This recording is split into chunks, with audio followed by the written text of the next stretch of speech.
Valsad municipality હોસ્પિટલમાં સ્વર્ગીય કૈલાસનાથ પાંડેના પરિવારમાં તેમના પુત્ર દિવ્યેશ પાંડે દ્વારા 21 લાખ રૂપિયાની દવાનું વિતરણ કરાયું। તેથી જ પૂજ્ય શ્રી પ્રફુલભાઈ શુક્લે કહ્યું કે સ્વર્ગીય કૈલાસ પાંડેનો સેવા યજ્ઞ દિવ્યેશ પાંડે પરિવારે યથાવત રાખ્યો છે। આજે વલસાડની મ્યુનિસિપાલિટી હોસ્પિટલમાં સ્વર્ગીય મીનાબેન કૈલાસનાથ પાંડેની પુણ્યતિથિએ દર્દીઓને 21 લાખ રૂપિયાની દવા, ઇન્જેક્શન, ગ્લુકોઝની બોટલો અને સર્જિકલ સામગ્રીનું વિતરણ કાર્યક્રમ વલસાડના સાંસદ શ્રી અને લોકસભાના દંડક શ્રી ધવલભાઈ પટેલની અધ્યક્ષતામાં યોજાયો હતો।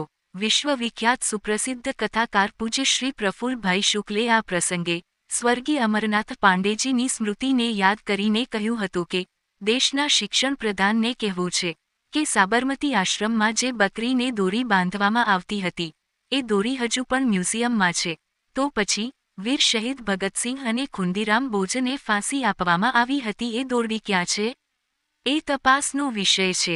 આ પ્રસંગે વલસાડ જિલ્લા પ્રભારી એડવોકેટ શ્રી વિનયભાઈ શુક્લ, ધારાસભ્ય શ્રી ભરતભાઈ પટેલ, ધારાસભ્ય શ્રી અરવિંદભાઈ પટેલ, જિલ્લા પંચાયત પ્રમુખ શ્રીમતી હેતલબેન પટેલ, નગરપાલિકા પ્રમુખ શ્રીમતી માલતીબેન ટંડેલ, શ્રી કમલેશભાઈ, શ્રી બોલાભાઈ પટેલ, શ્રીમતી સોનલબેન સોલંકી, શ્રી નિખિલભાઈ ચોકસી, વલસાડ જિલ્લા ભારતીય જનતા પાર્ટીના Shri Shilpeshbhai Desai, doctor Hetalben Patel, RTO inspector Shri Ram સાહેબ તેમજ શ્રી ધ્રુવીનભાઈ પટેલ જેવા મહાનુભાવો ઉપસ્થિત રહ્યા હતા।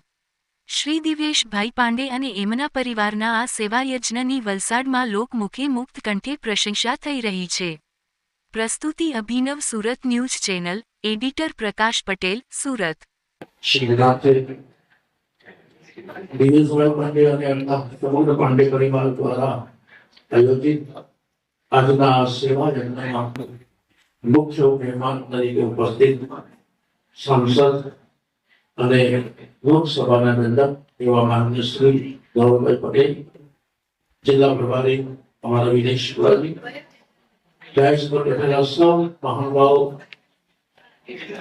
મારે ફક્ત 2 મિનિટમાં એક વાત કહેવી છે, કારણ કે ટોલીપાડાની અંદર રમણભાઈ પાટકરજીને ત્યાં કથા ચાલે છે, હું ત્યાંથી આવ્યો છું અને એક વાત મને ત્યાં પહોંચવાનું। 2 મિનિટની વાત મારે એટલી જ કહેવાની કે દિવ્યેશભાઈ પાંડે અને અમારા સમગ્ર પાંડે પરિવાર, મને એક વાતનો બહુ આનંદ થયો। મારે પાંડેજી, દિવ્યેશભાઈ અને અમારા વિનયભાઈ શુક્લાજી એ જ્યારે પણ સંબોધન કરે ત્યારે મને પરિવારના સભ્ય તરીકે સંબોધન કરે છે। આ પરિવાર સાથે સ્વર્ગસ્થ અમરનાથ પાંડેજીને હું યાદ કરીશ। ત્યારથી 3 પેઢીનો નાતો ભાજપમાં જે અત્યારે નવો ફાન આવ્યો હોય ને એની જાણકારી માટે કહી દઉં કે વલસાડમાં જનસંઘનો દીવડો લાવનાર જો કોઈ વ્યક્તિ હોય તે અમરનાથ પાંડેજી છે। મને સૌથી પહેલા અટલ બિહારી વાજપેયી સંપર્ક કરાયો હોય તો એ અમરનાથ પાંડેજી અને એમના પરિવાર દ્વારા આપનો સેવા યજ્ઞ કાર્યક્રમ છે। આ હિન્દુસ્તાન છે, આ ભારત છે, और उसमें भी एक नया भारत है, अब पुराना भारत नहीं है। गईकाले 80मो स्वातंत्र्य दिवस જ્યારે ઉજવાયો ત્યારે એમ લાગ્યું કે ખરા અર્થમાં હિન્દુસ્તાન આજે આઝાદ થયું છે, કારણ કે ભારતનો નામ કરીને પછી ધ્વજવંદન કરવામાં આવ્યું। એટલે ભારતની સંસ્કૃતિમાં અષ્ટાદશ પુરાણેષુ વ્યાસસ્ય વચનદ્વયમ પરોપકારાય પુણ્યાય પાપાય પરપીડનો। પરોપકાર કરવો એક પુણ્ય છે, પરમાર્થ કરવો એક પુણ્ય છે। ખરા અર્થમાં સાચી ભ્રાંતિ સાંપ્રદાયિકતા હવે ચિંતા થાય। ખરા અર્થમાં આ દેશની જે પહેચાન છે, આ રાષ્ટ્રની જે ઓળખ છે, અને એમ લાગ્યું ગઈકાલે 80મા સ્વાતંત્ર્ય દિનથી શરૂઆત છે।